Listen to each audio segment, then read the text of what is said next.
Conservatives are being censured in the Texas House. It's June 11th, 2024, and these are your headlines.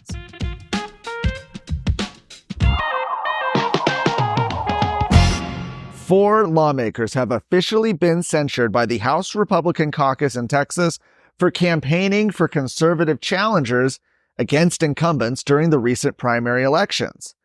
Now, caucus rules prohibit members from endorsing against incumbents and what has been referred to as the Incumbent Protection Program. This cycle, however, conservative state reps Brian Harrison, Nate Schatzline, Steve Toth, and Tony Tinderholt joined statewide Republicans like Governor Greg Abbott and Lieutenant Governor Dan Patrick in endorsing against liberal Republicans in an election cycle that saw the defeat of 15 incumbent Republicans. Last week, the group went public with plans by the caucus to consider expelling them for their endorsements after a report was filed by outgoing Representative Glenn Rogers, who was defeated by Mike Olcott in March. Well, late last night, it was revealed that the caucus's executive committee dispensed with a potential expulsion and instead issued a formal censure of their conduct in the strongest terms. Those were their words. They wrote, "These sections of the bylaws were adopted in 2019 as a method of eliminating discord and promoting solidarity. You may wish to disregard them, but it's our responsibility as officers to carry them out to the best of our abilities and enforce them when necessary." They went on to say there were certainly punishments that would have been more severe, and while we believe your actions warrant those, we recognize it's in the best interest of the caucus to come together and move past your efforts to divide us. Now, that censure was signed by the executive committee of the caucus that consists of state representatives Tom Oliverson, Lacey Hull, Shelby Slauson, J.C. Jeton, and Jared Patterson. I'll note, though, State Representative Steve Toth said that Tom Oliverson and Shelby Slauson were both opposed to expelling the members. In response, the four lawmakers issued a statement saying they would have happily been expelled from the Texas House Republican Caucus, which they say worked with Democrats to help re-elect liberal Speaker Dade Phelan. Now, an update on some news that we circulated on X today.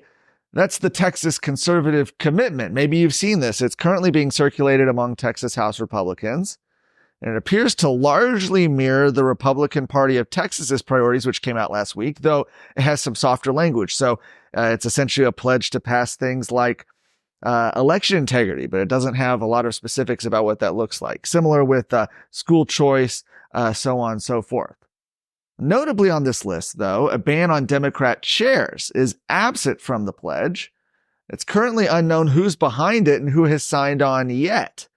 But as we put it out there today, we got some responses. Matt Rinaldi, the former Republican Party of Texas chairman, wrote in a post, he said, "Quick, we need a statement saying stuff people like, but let us keep Democrats in charge." Brett Money, an incoming member of the legislature, said, "I don't know who's behind it, but I have not signed on.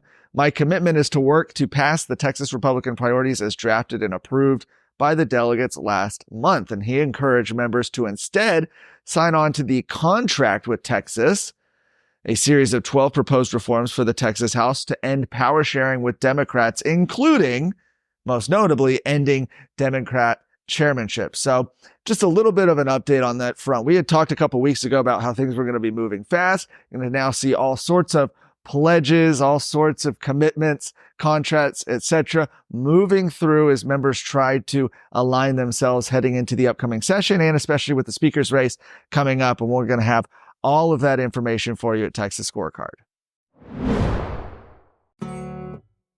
Did you know you can watch Texas Scorecard on your TV? If you have a Roku or Apple TV device, download the free Texas Scorecard app. There you can find all the great Texas Scorecard video content, like daily headlines, The Luke Macias Show, Heads Up, and Scorecard documentaries. Download the Texas Scorecard app for free on Roku or Apple TV. After a nearly 2-year legal battle over accessibility to explicit children's books in Llano County, the U.S. Fifth Circuit Court of Appeals has ruled that some of the books originally removed must be returned to library shelves. Now, this starts in 2022 when Llano County officials were sued for removing explicit books from the children's section of the library.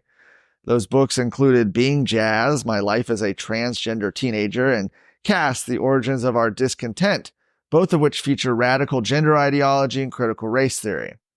Well, in 2023, federal judge Robert Pittman ordered that 17 of the originally removed books must be returned to library shelves. Well, shortly after his order, county officials appealed the decision to the Fifth Circuit Court of Appeals, and on Thursday, the court ruled that 8 of the 17 removed books must be returned to library shelves.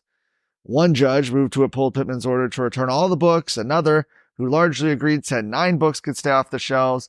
And a third judge dissented from both previous judges, leading the majority to agree on returning 8 of the books. Bonnie Wallace, who serves as the vice chair of the Llano County Library Advisory Board, said she sees the order as a victory. She said of the 17 books which were in the lawsuit were allowed to be removed while the litigation continues forward. Each of those 9 books shows nudity, sex acts, or sex organs was allowed to be removed. For more of today's stories, go to TexasScorecard.com.